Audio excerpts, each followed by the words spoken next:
ഈശോയിൽ ഏറ്റവും സ്നേഹം നിറഞ്ഞവരെ, വിശുദ്ധ യോഹന്നാന്റെ സുവിശേഷം 16-ാം അധ്യായം 16 മുതൽ 24 വരെയുള്ള വാക്കുകളാണ് ഇന്നത്തെ വചനവായനയിൽ നമ്മൾ ശ്രവിച്ചത്. ഒരു കൊച്ചു കഥ പറഞ്ഞ് ആരംഭിക്കാം. മല കയറുകയാണ് അപ്പനും മകനും. യാത്ര ആരംഭിച്ചപ്പോൾ തന്നെ ഇരുട്ട് ഏറി തുടങ്ങിയിരുന്നു. പകുതി വഴിയിലേ എത്തിയിട്ടുള്ളൂ അവർ.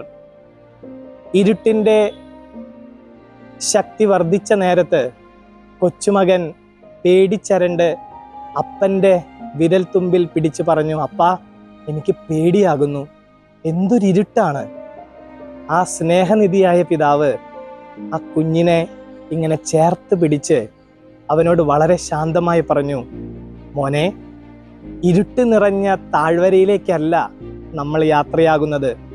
നീ ആകാശത്തേക്ക് നോക്കുക, അവിടെ കൊച്ചു നക്ഷത്രങ്ങൾ മിന്നിത്തിളങ്ങുന്നുണ്ട്. അതിലേക്ക് നോക്കിയാൽ നിനക്ക് വലിയ പ്രതീക്ഷയോടെ, ശുഭാപ്തി വിശ്വാസത്തോടെ മല കയറാൻ സാധിക്കും. അതേ പ്രിയമുള്ളവരെ, keep your eyes set on the stars. Isho ഇന്നത്തെ സുവിശേഷത്തിലൂടെ നമ്മോടും ഓർമ്മിപ്പിക്കുന്നത് ഇത് തന്നെയാണ്. നിങ്ങളുടെ ദുഃഖം സന്തോഷമായി മാറും. അല്പസമയം കഴിഞ്ഞാൽ നിങ്ങളുടെ ദുഃഖം സന്തോഷമായി മാറും. കാത്തിരിപ്പിനുള്ള ഒരു ആഹ്വാനം ഈശോ തരികയാണ് നമുക്കെല്ലാവർക്കും. യേശുവിൻ്റെ ഉപമകൾ നോക്കുക. കാത്തിരിക്കുന്ന നല്ല ഇടയൻ, വാതിലടയ്ക്കാതെ കാത്തിരിക്കുന്ന സ്നേഹനിധിയായ ഒരു പിതാവ്, വിളകൾക്കൊപ്പം കളയും വളരട്ടെ എന്ന് സ്നേഹത്തോടുകൂടെ ഓർമ്മിപ്പിക്കുന്ന നല്ലൊരു കൃഷിക്കാരൻ. അങ്ങനെ സുവിശേഷത്തിൻ്റെ ഇതളുകൾ വിരിയുമ്പോൾ പ്രതീക്ഷ നൽകുന്ന 1000 വാക്കുകൾ. അവസാനം കുരിശിൻ്റെ അരികിലും പ്രതീക്ഷയെല്ലാം നഷ്ടപ്പെട്ട് മരണവേദന അനുഭവിക്കുന്ന നേരത്തും ആ നല്ല കള്ളന് പറുദീസ സ്വപ്നം കാണാൻ ഭാഗ്യം നൽകുന്ന നമ്മുടെ കർത്താവ്. ജീവിതത്തിൽ കാത്തിരിപ്പുകൾ പ്രതീക്ഷ നൽകുന്നതാണ്. ആ പ്രതീക്ഷകളിലൂടെ മുന്നോട്ട് പോകുമ്പോഴാണ് നമുക്ക് ജീവിതത്തിൻ്റെ ഉന്നത വിജയത്തിലെത്താൻ സാധിക്കുക.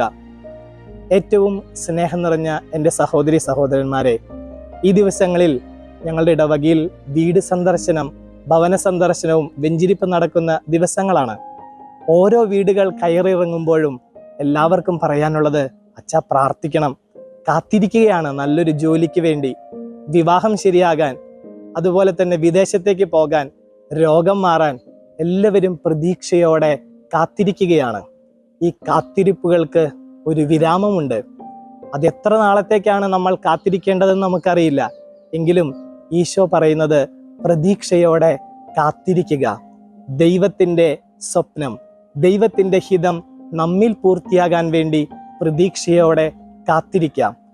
ഇന്നത്തെ പരിശുദ്ധ കുർബാനയിൽ പ്രത്യേകമായി നമ്മൾ പ്രാർത്ഥിക്കേണ്ടതും ഇതുതന്നെയാണ്. ദൈവമേ, നിന്റെ ഹിതം ഞങ്ങളുടെ ജീവിതത്തിൽ പൂർത്തിയാകാൻ ഇടവരുത്തണമേ. നമ്മുടെ കർത്താവ് ഈശോ മിശിഹായുടെ കൃപയും പിതാവായ ദൈവത്തിൻ്റെ സ്നേഹവും പരിശുദ്ധാത്മാവിൻ്റെ സഹവാസവും നാം എല്ലാവരോടും കൂടി ഉണ്ടാകട്ടെ, ഇപ്പോഴും എപ്പോഴും എന്നേക്കും. ആമേൻ.